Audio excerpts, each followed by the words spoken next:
Hello and welcome to Big Deal. I'm Nisha Poddar. Now, while the market volatility as well as the macro concerns may have slowed down the deal street, well, there's one sector that stands out as unfazed, that is the hospital space, and there is a lot of hectic deal flow in the pipeline as well. So why is it gaining so much deal traction? Let's find out from the sector experts joining me on Big Deal today.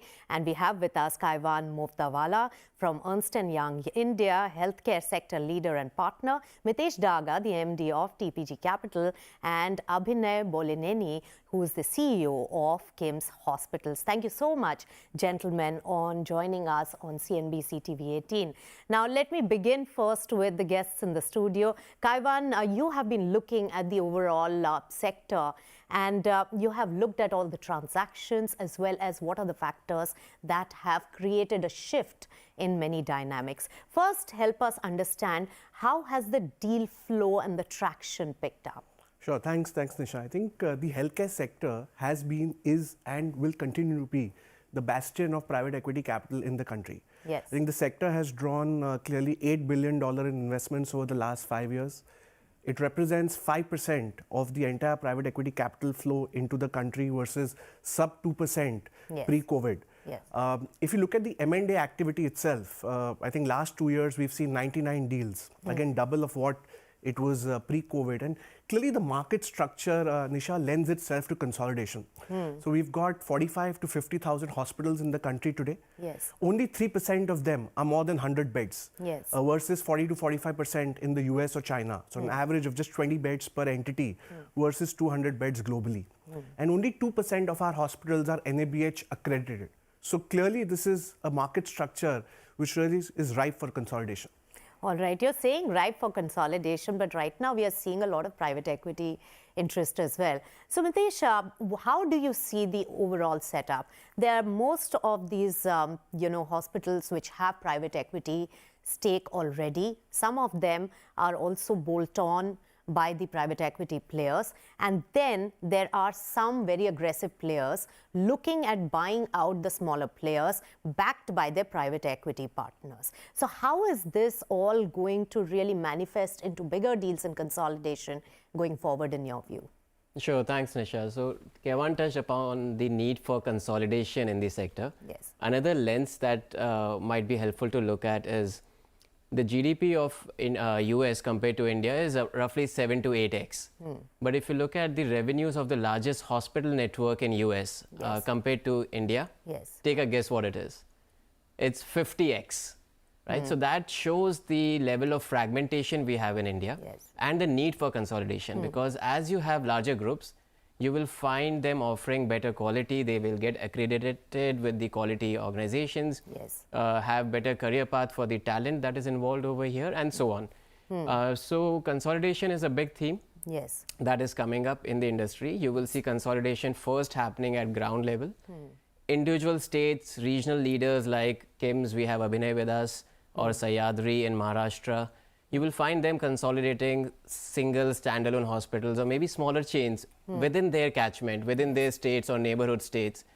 And then you will find larger pan-India hospital chains like a Fortis or a Manipal or a Max who will be acquiring or consolidating some of these regional setups like has happened in the case of Columbia Asia, etc. Right. So there's a lot to be done and the regional play and a lot of those companies are the ones which could be either consolidating or they beefing up their own position as a strong regional player. That's how we see it, but let's find out from an operator in this particular space. So Abhinay, a recent listing, not many years as a listed entity. How do you see this whole space? First of all, there have been a few additions over the last few years in the listed space, and we have seen some big transactions and a lot of private equity interest. What changed in the last few years that we are seeing so much activity in the space that you operate in? Firstly, thank you, Nisha, for having me here. I think as an industry, the opportunity is quite big, right? So like Kaivaan put up numbers and Mitesh put up numbers, the opportunity in itself is very, very large today. So even if you look at the most of the private hospital beds are concentrated only in the larger metros or top 5 states or top 7 states even today, which is very unfortunate. And if you look at the difference in southern states to central India and northern India, the kind of bed penetration is very, very different. So in the last 2-3 years, we've seen a lot of traction in terms of the footfalls increasing to the hospitals, larger consolidations happening, insurance penetration increasing, which is helping consolidate a lot of this volume into the larger hospitals, which is itself seeing a lot of traction in terms of how the numbers are moving forward. So we believe regionally it's very important to start consolidating. And if you look at the geography that we have been operating, we have seen significant consolidation in our geography and in the neighborhood geographies, and largely because of 2-3 factors. One, we see a lot of these doctors who've been operating for 10-15 years are not now very interested in continuing to operate, or they don't have a second generation to continue to operate the facility. Hence, they want to consolidate with someone who's in the geography, who's more accessible, and who's been able to show these turnarounds well in the past. Number two, the operational challenges that are now coming up with 100 beds, 150 beds, the pressure on pricing from insurance companies. All of this is also forcing a lot of these companies to just get consolidated and be a part of a larger network. Right. So many takeaways from there, Abhinay, and a lot has happened even after the COVID situation. So, Kaivaan, help us understand. Insurance is one aspect, and then post-COVID, the Indian Uber class at least, and maybe Tier 1, Tier 2, also looking at quality medical services. So how has that really developed, and is that one of the biggest reasons for investments coming in? So Nisha, I think that's an excellent question, and I think traditionally, healthcare has, the investment thesis has been on the back of some really strong secular growth drivers, right? You've got a expanding disease burden, a rising middle class, unlocking of the bottom of pyramid through the social insurance. But I think post-COVID, what we are clearly seeing is a momentum shift towards what I call private organized quality beds. And so just to share some statistics, today, even in the metros, the quality bed density per 1,000 population varies anywhere from 0.4 to 1 per 1,000 population versus 2.5 to 3.5 total bed density. Clearly, there is a 25 to 40% demand supply gap which exists for quality beds, right? And we're seeing this shift in consumer preference towards the organized, bed segment. And testimony of that is that a lot of chains have seen a 10 to 20% growth in the complex quaternary work, manifesting in a 5 to 6% improvement in their surgical mix. Now, why is this happening? And there are three very clear drivers the way I look at it, Nisha. I think one, Abhinay touched upon it, is private health insurance penetration. We were 10% coverage in 2020. It's 15% now, which means that 80 million consumers have gotten added to the insurance pool. That's a huge number. A total number of 220 million, which in itself is a phenomenal number. And the choice is then organized beds. Is organized, single rooms, services. better quality care. So that's one perceptible trend. Second, I think COVID has had a psychological impact on all of us. It's really, in some way, unleashed the fear of mortality across all age groups in their active consciousness. So there's a greater sensitivity to health. People are showing more interest, taking more initiatives, more investments in their own health and well-being. So demand is one aspect, more traction in insurance, and also I gather from some of the operators, Mitesh, and you can jump in on this, that the complexity of the services provided by some of the hospitals has improved, and therefore the margins have also improved because of the better advanced technology. Putting all this together, and given that there is some scarcity premium as well, right? How have you seen the valuation dynamics as well as re-rating for the sector and the ask price also when you go in for investments? Sure. So the valuation in the sector, if you look at it geographically for India, hospitals continue to trade at a significant premium to what we see in some other geographies. The reason for that is the headroom for growth that we have in India. Large, well-run hospital networks like Apollo, Fortis, Max trade at around 25 times EV by EBITDA. Smaller regional well-run hospital networks would trade in the 18 to 20 times EV by EBITDA range. and smaller standalone hospitals would trade in the 8 to 10 times EV by EBITDA range. Yes. And this kind of multiple has sustained over the last decade or so, and we haven't seen much re-rating downwards, unlike rest of the public market that we have seen recently. But are you seeing ask price being much higher, even though the equity markets are just so volatile, right? Depends on whether I'm buying or selling. So Well, if I'm buying, investing, the price is definitely higher. But no, so it is, Nisha, and there is scarcity of quality assets in the country. So the scarcity premium. There's a scarcity premium. Premium, and that's what is also attracting the investors. So it works both ways. Absolutely. But Abhinay, you're in a good position, as you've heard both our experts here in the studio. But I want to understand, there's a lot of time, money, as well as energy that is spent on M&A. And is it easier to synergize local, regional players and beef up one company with more wherewithal for a pan-India presence? Is it easy or difficult according to you? And is it going to be easily EPS accretive? How do you see it as an operator? So Nisha, our thought process has been very different.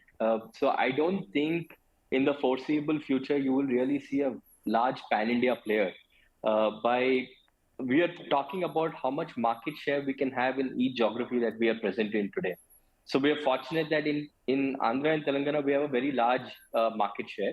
And our thought process is we should be able to garner larger market share in lesser markets than try to be insignificant in few of the markets that we go to just to create a pan-India player position. Because the capital required to create a pan-India position is very, very large. And I don't think any of the companies today have the kind of capital that is required to create a pan-India play. So hence we decided that I think it's more lucrative or more easy to execute a regional story than to look at a pan-India story today. And when it comes to execution, the advantages are much more because you are operating in the same geography. You can bring in synergies among the clinical specialties. You have a lot of confidence among the patient pool, the clinical talent pool. You're able to attract better talent because you already have dominance in one geography. And hence, you also have a better position to negotiate with insurance companies on pricing. You're able to bring down costs to the patient. And all of this, in turn, helps profitability for the hospital. So we definitely see regional play as definitely a step ahead in the future just to consolidate and move things forward. All right, Abhinay. So more regional play that you're talking about and being good at what your core competence is. But it's not just geographical divide, but it's also segment breakup in terms of the different pockets of the services that are provided by the hospital. We'll pick your brain on that and much more because it's also a heavily regulated sector. We'll talk about all that and more in the hospital space right after this short break on Big Deal. Stay tuned.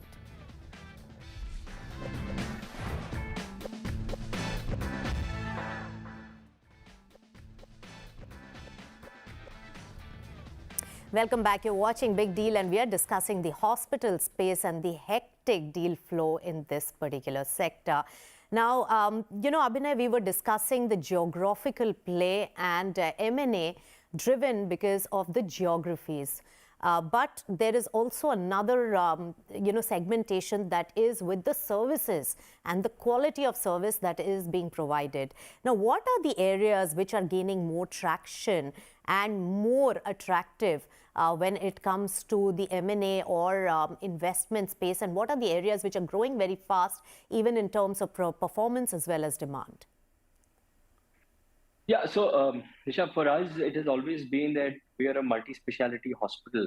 So we focus on all specialties equally, but we are seeing a lot of development in the oncology space, in the gastroenterology space. A lot of these medical specialties are evolving into interventional spaces and also taking away a lot of the surgical workload. So we are seeing a lot of scope of expansion in oncology and a lot of these medical specialties taking up active intervention role moving forward. All right. So that's also one of the important leads. Mitesh, do you think that it's also specialty-based investment as well as consolidation, which is also taking place? How are you seeing the deal flow trend going from here? So there are three mega trends, Nisha, that we are looking at. So one is the rise of consumerism in healthcare. Everyone is now using Dr. Google. You have a cough, you have a lot of phlegm, Google will tell you you probably have lung cancer. So that's one mega trend where consumers are coming armed with information to the doctor. Second is digital transformation. Yes. As it stands today, Apple Watch outsells the entire Swiss watch industry. Wow. Right, so that's the amount of data we are all carrying now with us. Yes. And third, which we alluded to earlier, is the rise of insurance in this industry, which is leading to more volumes, but also a lot more complex clinical work. Yes. And the way that will pan out, as we're now seeing in the developed world, in the US, Yes. is it will lead to value-based care, where insurance companies will pay the hospitals not for keeping the patients inside the hospital, but for keeping them outside the hospital. How does all of this combine and get into deal activity? One, you will see larger hospitals getting funded. You will see platforms getting built, which can combine all of these changes and be ready to serve the patient, not just inside the hospital, but outside the hospital, Yes. and in a connected way through the entire patient journey while they're sitting at home, coming to hospital, and so on. Right. So that's a big mega trend. That's where the deal flow will happen. You will see deal flow happening towards these platforms. Yes. The second aspect is the public market. So public market today, hospitals are underrepresented, right? So as a percentage of size of the industry, which is about $60 billion, the total combined market cap of all the hospital companies is about $23 billion, so about 40%. If you look at the same statistic for the pharma industry, that's about 300% compared to the 40%. So there's a lot more action to come in the public market. Yes. You can count on Abhinay growing his market share a lot, and you can count on a lot more companies getting listed in the hospital space. Right, but Abhinay, I have to ask you one question while you're sitting in the hot seat. And yes, this is a great sector to be in.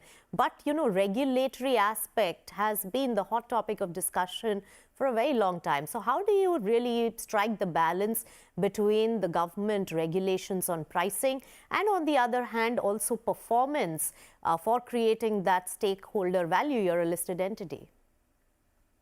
Right. So on the regulatory side, Vishal, there are two things that are happening. One is, what happened 5-6 years ago was some price control on stents. But if you look at the follow-up action after that, the government has always been discussing with private players to understand how they can lower the price for the end consumer.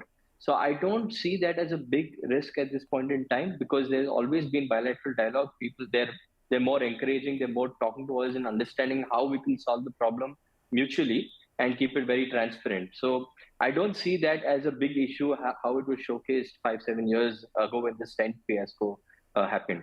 But the other good thing that has happened, which is driving demand up and which you will see a lot of traction in the future, is the whole Ayushman Bharat scheme. I think given the way it is designed and the way it's being executed, as and when more and more hospitals start coming up in tier 2, tier 3, either through private investments or through PPP models, you will see a lot of traction in increasing the overall supply, overall volume of utilization of the scheme moving forward. So I think that's one very good initiative by the government.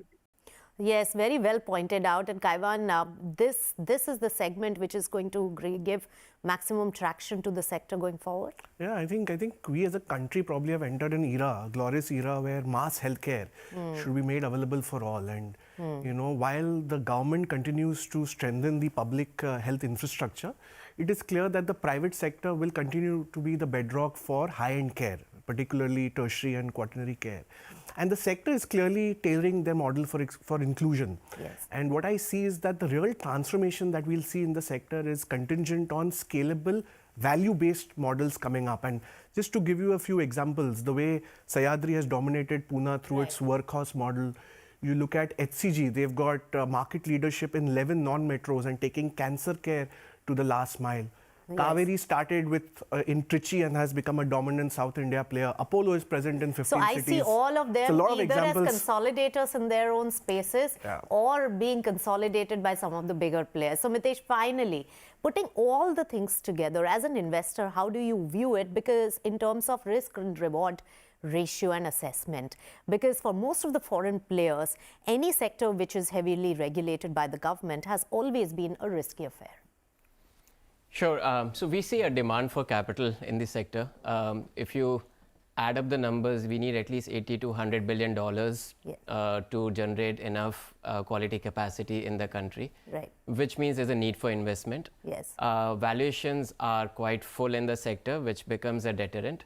It's also a very capital intensive sector, so has very long gestation to generate returns. Yes. And for that reason and the added regulatory complexity, Yes. sector has been lightly regulated in the past, but increasingly getting more attention from the government for the right reasons, but it creates uncertainty for a new investor like us coming in, which makes the returns moderate in the sector. I would not say they are very high, but on the other hand, it's also a lower risk sector. Yes. There's a lot of private equity investment which has already gone into hospitals, and I Yes. believe there is no single private equity fund who has lost money investing in the hospital sector. Yes. So that makes it a pretty attractive risk-adjusted And that also reward. gives you the confidence because of the returns parameter in the past. And you, of course, bake in these uncertainties in your dynamics while doing the valuation as Absolutely. well. All right. Thank you so much, Mitesh, Kaivaan, as well as Abhinay, for joining us on this riveting discussion on the hospital space, where we are likely to see a lot of deal action, and probably the largest hospital deal in the country is also set to be announced very soon. With that, it's a wrap on this edition of Big Deal. Thank you so much for watching.